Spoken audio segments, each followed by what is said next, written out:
Que se passe-t-il lorsqu'une petite île, autrefois parmi les endroits les plus riches de la Terre, s'efface dans l'obscurité, luttant désormais contre les taux d'obésité les plus élevés au monde et utilisant sa piste d'aéroport comme un parcours improvisé pour des promenades quotidiennes? Nauru, officiellement reconnu comme le pays le moins visité de la planète, est une terre avec une histoire extraordinaire. Un voyage marqué par une richesse stupéfiante, un effondrement environnemental et un mode de vie redéfini par des défis inattendus. Cette île isolée, avec son passé tumultueux, pourrait-elle offrir certains des aperçus les plus profonds sur la durabilité et la résilience? Rejoignez-nous alors que nous découvrons l'histoire fascinante de Nauru. Nauru, une petite nation insulaire dans l'immense océan Pacifique, est connue pour plus que sa localisation éloignée ou sa taille minuscule. Ce pays unique a un attrait particulier, surtout en ce qui concerne ses habitants et leurs riches traditions culturelles. Plongeons dans la vie des femmes de Nauru. Il y a quelque chose d'indéniablement captivant dans leur beauté naturelle, reflet de l'histoire vibrante de l'île et de ses profondes racines culturelles. Avec une peau chaleureuse et ensoleillée, des yeux foncés et expressifs, et une grâce tranquille, les femmes nauruanes incarnent l'hospitalité et l'esprit communautaire pour lesquels l'île est célèbre. Dans un monde où les tendances de beauté mondiale se confondent souvent, les femmes de Nauru se distinguent par leurs traits distincts et frappants. Leur tenue traditionnelle joue un rôle important pour exprimer leur culture. Un vêtement emblématique, fabriqué à partir de feuilles de palmier, est orné de coquillages et de motifs colorés. Ces magnifiques tenues sont couramment portées lors de performances culturelles et de célébrations. Imaginez cela.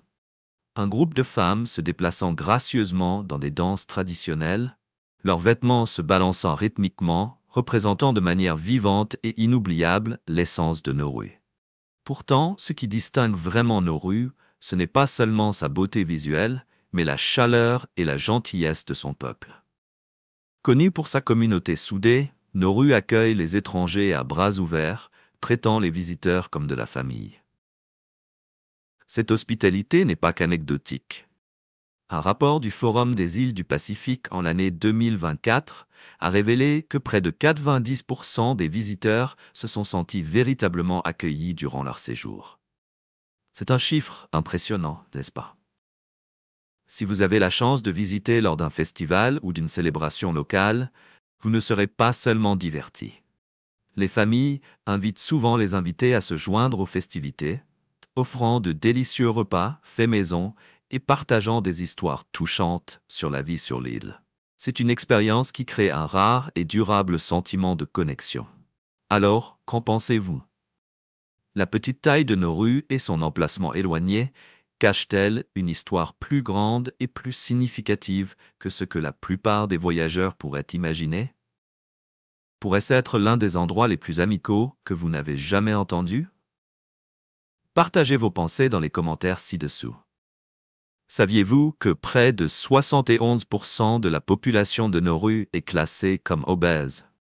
Ce chiffre stupéfiant en fait le pays avec le taux d'obésité le plus élevé au monde.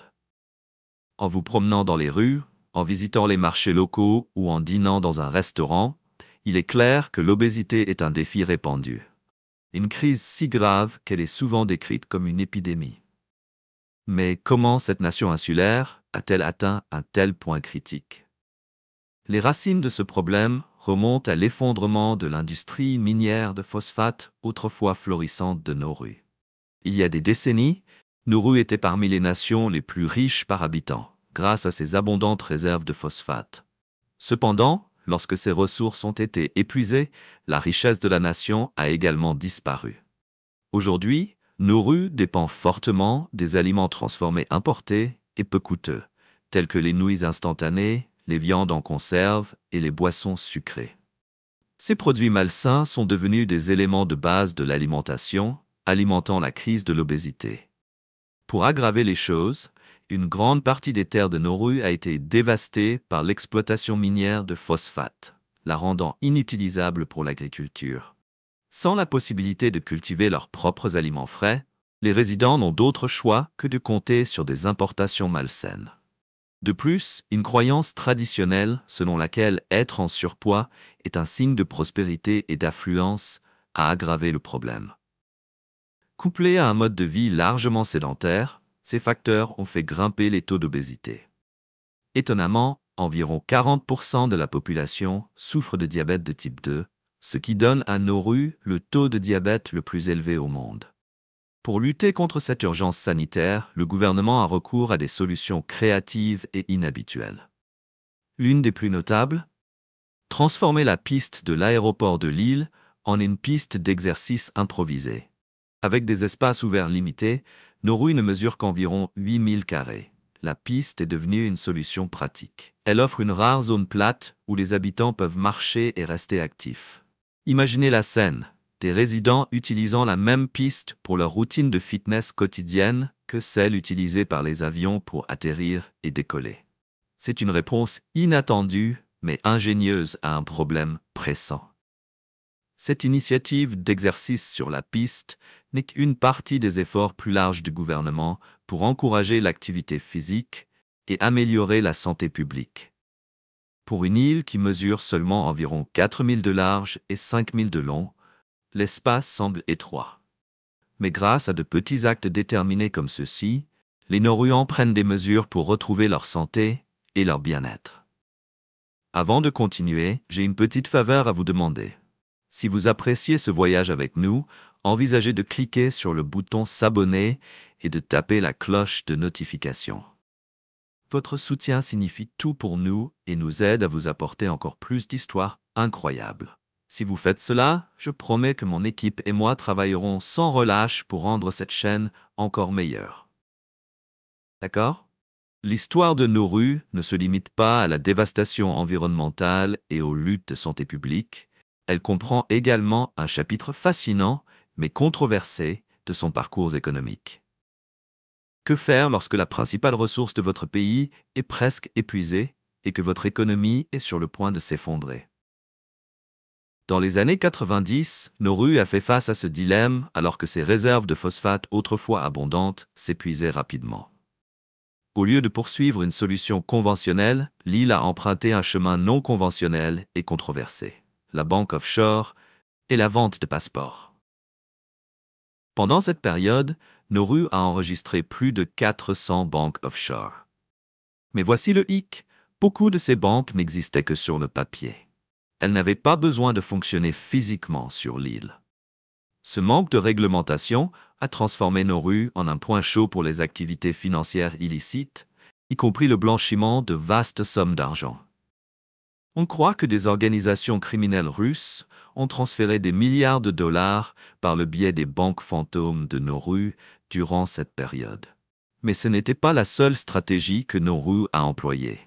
Le pays a également commencé à vendre des passeports, offrant la citoyenneté aux personnes cherchant des voyages sans visa ou des avantages financiers. Malheureusement, ce programme a attiré plus que des entrepreneurs et des investisseurs. Il a également attiré des individus aux motivations sinistres, y compris des suspects de terrorisme, suscitant des inquiétudes et des critiques à l'échelle mondiale. Les États-Unis, alarmés par le potentiel d'abus de ces programmes par des réseaux criminels, ont exercé des pressions sur Nauru pour qu'elle ferme ses opérations bancaires offshore et ses ventes de passeports. En l'année 2003, sous la menace de sanctions financières sévères, Nauru a été contrainte de révoquer de nombreuses licences bancaires offshore. Cependant, les dommages étaient déjà faits. La réputation de l'île était gravement ternie et de nombreuses banques internationales ont rompu leurs liens avec Nauru, l'isolant davantage du système financier mondial. Cette période tumultueuse a laissé des cicatrices profondes sur l'économie de Nauru et sa position dans la communauté internationale. La question maintenant est: comment une petite nation isolée comme Nauru peut-elle se reconstruire après une chute aussi dramatique? Et que réserve l'avenir à cette île unique? Restez à l'écoute alors que nous continuons à explorer l'histoire remarquable de Nauru. La corruption a explosé, le blanchiment d'argent a spiralé hors de contrôle, et le changement climatique a ravagé l'industrie de la pêche déjà en difficulté de Nauru. Le résultat, une nation avec des taux de chômage atteignant près de 80% et des terres devenues stériles. La crise semblait sans fin.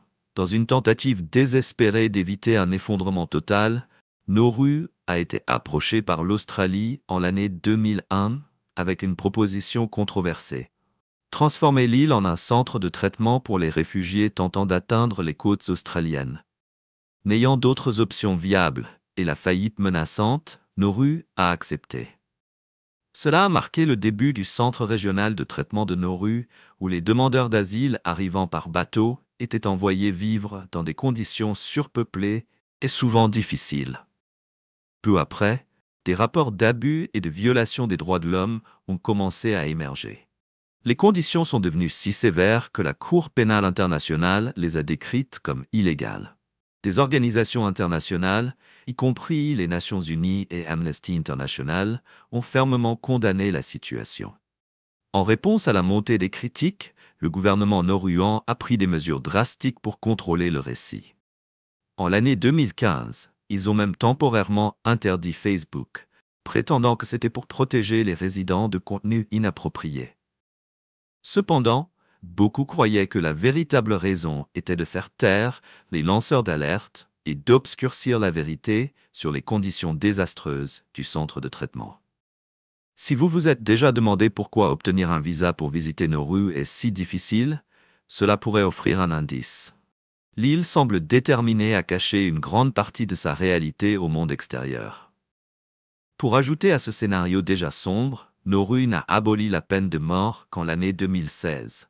Un geste qui reflète la tension continue et les politiques strictes qui façonnent la vie quotidienne sur cette petite île. Visiter Nauru est une aventure vraiment unique, mais atteindre cette île éloignée n'est pas simple. Si vous prévoyez de voyager ici, il n'y a qu'un seul moyen d'arriver. L'aéroport international de Nauru, desservi par Nauru Airlines. Et voici le hic, il n'y a qu'un seul vol hebdomadaire depuis Brisbane, en Australie.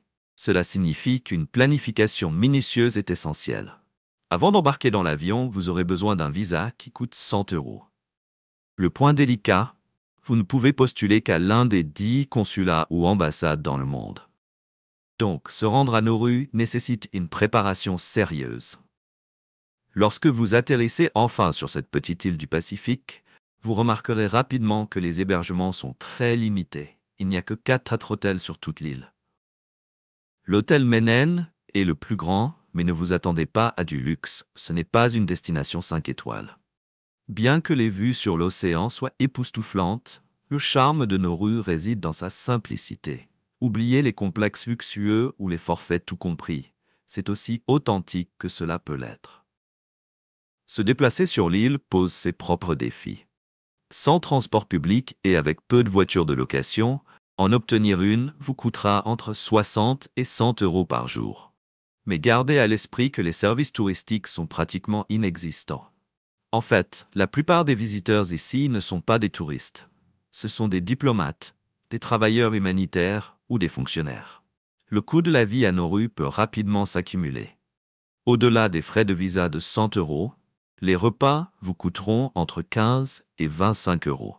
Et même les essentiels, comme l'eau en bouteille, varient de 2 à 4 €.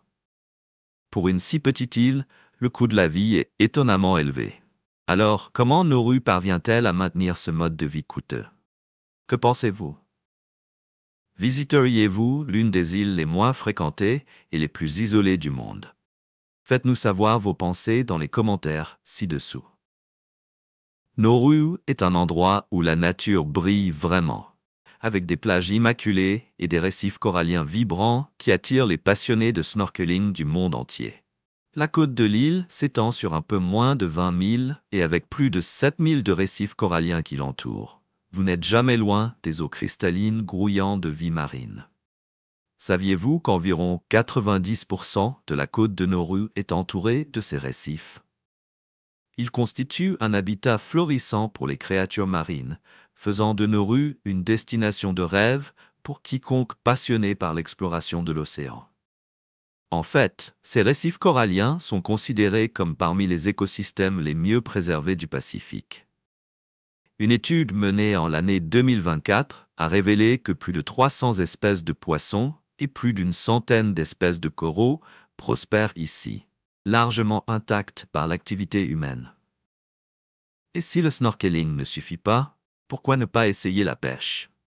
Les eaux autour de Nauru sont renommées pour des espèces comme le thon et le marlin, attirant à la fois les pêcheurs locaux et les visiteurs aventuriers à la recherche d'une expérience inoubliable.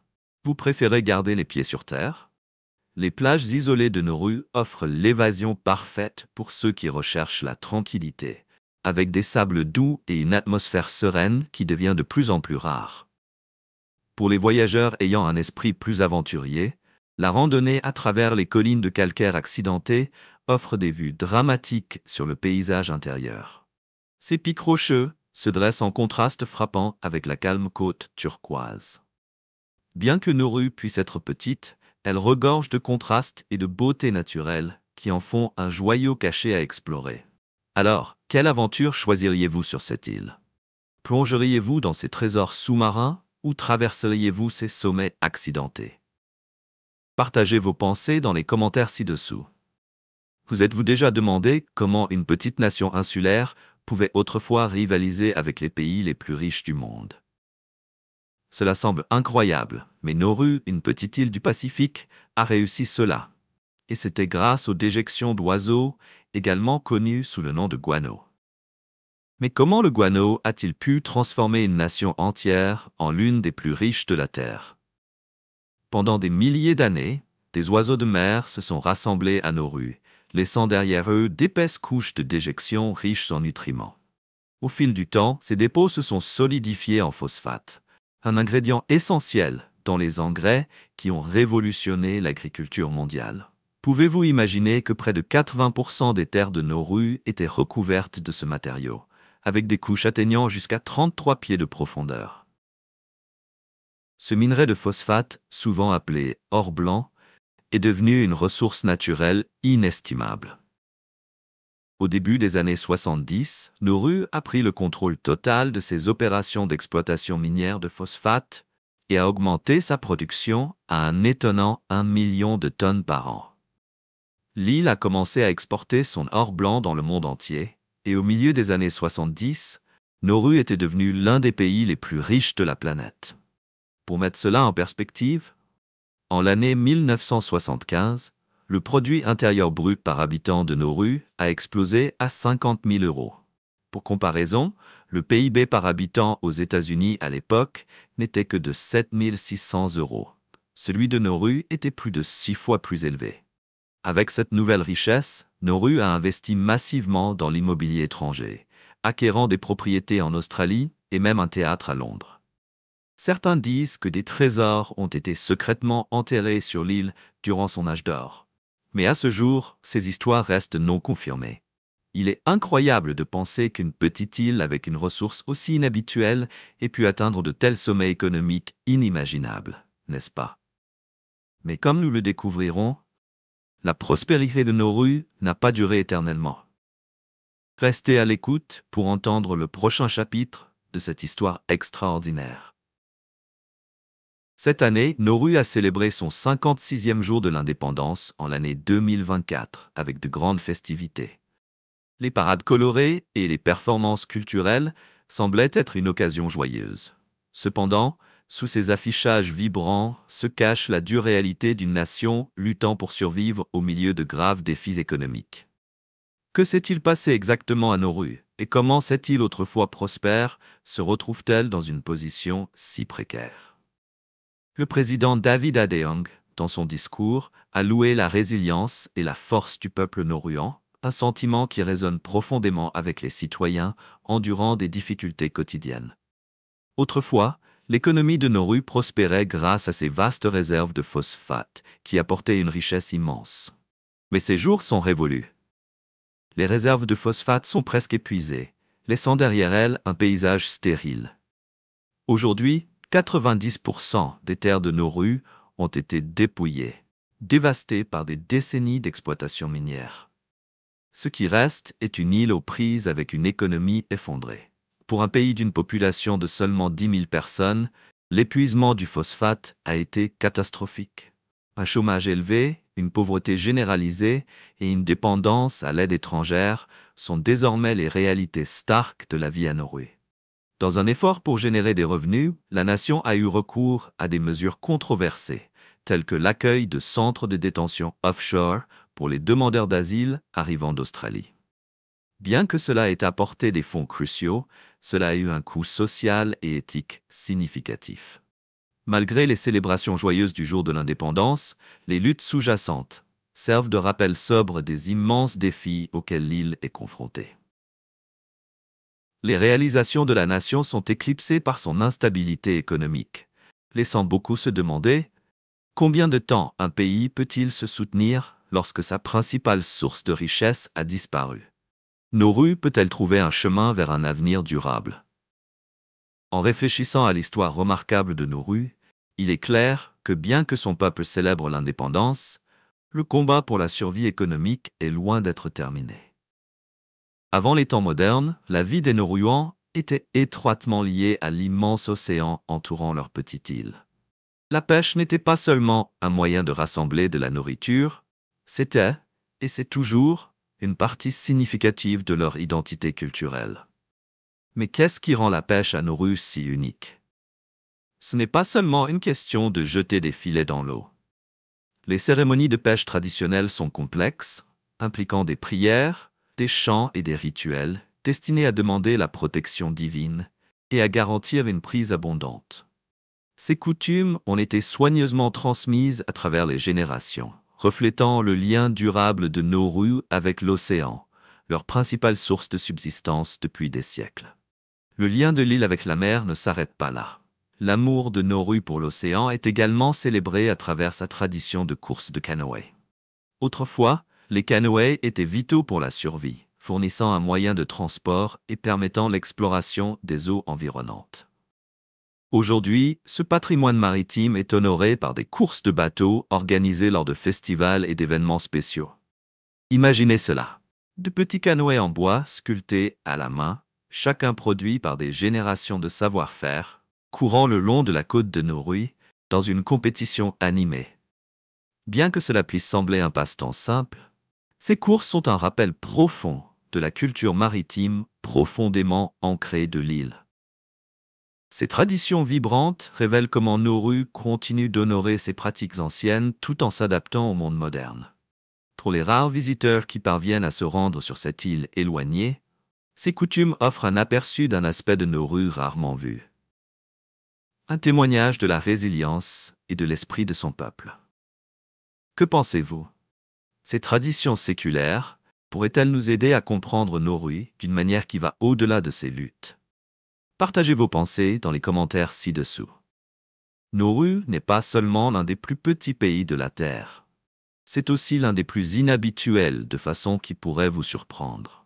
Saviez-vous que Nauru n'a pas de capitale officielle?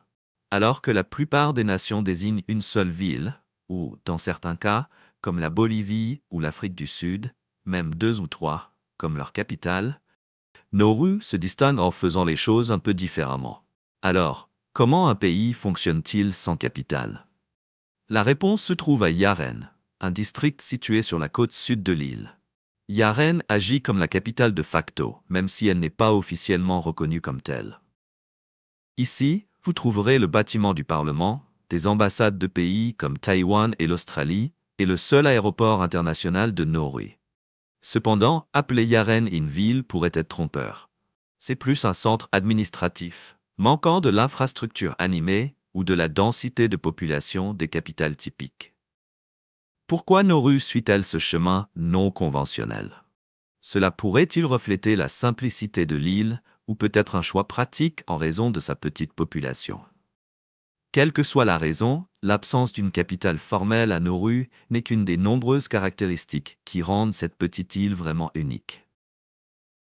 L'histoire de Nauru est un avertissement sévère sur ce qui se passe lorsqu'une prospérité nationale est bâtie sur des fondations fragiles. Dans les années 70, cette petite île du Pacifique figurait parmi les pays les plus riches de la Terre, grâce à ses abondantes réserves de phosphate. Le phosphate, un ingrédient essentiel dans les engrais, a apporté une richesse immense à Nauru. Mais aujourd'hui, l'île fait face non seulement à un effondrement économique, mais aussi à des dommages environnementaux dévastateurs. Alors que s'est-il passé pour cette nation autrefois prospère? Le phosphate qui a alimenté le succès de Nauru a finalement disparu. Sans plan de secours ou économie diversifiée, la richesse de la nation a disparu presque du jour au lendemain. Le coût environnemental a été tout aussi sévère. Des décennies d'exploitation minière ont laissé la terre stérile et marquée, rendant une grande partie de celle-ci inutilisable pour l'agriculture ou d'autres industries. Et que dire des gens? Les richesses du phosphate n'ont pas seulement changé le paysage. Elles ont également façonné la culture. Dans les années 70, les revenus élevés de Nauru ont favorisé un mode de vie de facilité et de surconsommation. Le travail acharné et l'éducation ont été relégués au second plan. Après tout, pourquoi se préparer pour l'avenir lorsque l'argent semblait infini? Maintenant, les conséquences sont douloureusement claires. Nauru a l'un des taux d'obésité les plus élevés au monde, avec plus de 80% des adultes classés comme obèses, plus de 4 personnes sur 5. La transition de la nation de l'autosuffisance à la dépendance vis-à-vis des aliments transformés importés a eu un lourd tribut sur la santé publique. Quelles leçons pouvons-nous tirer de l'histoire de Nauru? C'est plus qu'un conte d'avertissement pour les petites nations. C'est un appel au réveil pour le monde entier. Poursuivre des profits à court terme, tout en ignorant la durabilité à long terme, conduit à la catastrophe, économiquement, environnementalement et socialement. L'ascension et la chute de Nauru soulignent le besoin critique de développement durable, de planification future et d'éducation. Sans ces piliers, même les sociétés les plus riches peuvent s'effondrer. Les leçons de Nauru servent de rappel des dangers d'ignorer les conséquences à long terme. Si nous échouons à apprendre de ces erreurs, des résultats similaires pourraient se produire à l'échelle mondiale. Alors que nous réfléchissons au parcours remarquable mais tragique de Nauru, nous devons nous demander: comment pouvons-nous garantir que nos propres sociétés soient bâties sur des fondations durables et non sur l'illusion d'une richesse infinie? Si vous avez aimé la vidéo d'aujourd'hui, n'hésitez pas à cliquer sur le bouton j'aime et n'oubliez pas de vous abonner à la chaîne. Votre soutien compte énormément pour nous. Cliquez sur la vidéo qui apparaît actuellement sur votre écran. Je suis sûr que ce contenu va vous plaire. Dites-nous en commentaire quel pays vous aimeriez voir présenté sur notre chaîne. Merci beaucoup d'avoir regardé et à très bientôt dans la prochaine vidéo. Nous sommes ravis que vous soyez ici aujourd'hui. S'il vous plaît, laissez un commentaire, aimez la vidéo pour nous soutenir et abonnez-vous pour plus de vidéos. À bientôt.